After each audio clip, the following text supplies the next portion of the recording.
Are you someone who is struggling to understand how to shift decimal places? Do you get troubled when you see a lot of decimals and parts of 10? Then there is a thumb rule that you must know, and let's get started to know what the thumb rule is.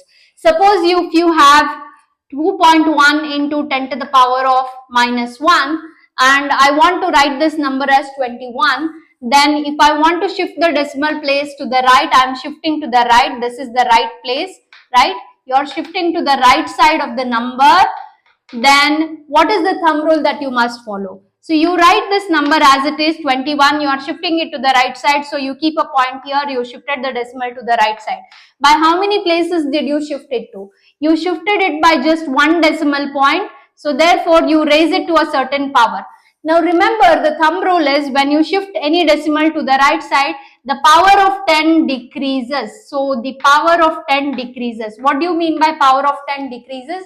When I say power of 10 decreases, that means decrease is given by the mathematical symbol minus. So I write 10 to the power of minus. By how many numbers does it decrease? It decreases. How many numbers did you shift? You shifted by one decimal place. So therefore, it will be raised to the power of 21 into 10 to the power of minus 1. So what will be the entire number? So now you can write it as 21 into 10 to the power of 9. You already have 10 power minus 1. Now what do you do with the powers? The bases are same, the powers can be added. You add the powers minus 1, it will be 21 into 10 to the power of minus 2. Similarly, if you want to shift the same decimal to the left side, what will happen? If I want to shift this decimal to the left side, so I will have to by one decimal place, so that will be 0.21.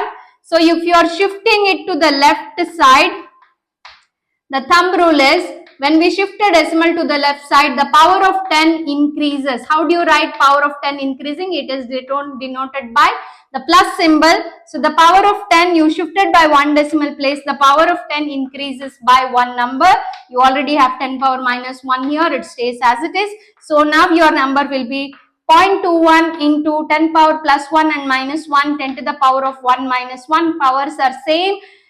Bases are same, powers can be added. This becomes 10 to the power of 0, which is nothing but 1. So the answer will be 0.21. For more such tips and tricks, follow, like and subscribe to Kalike.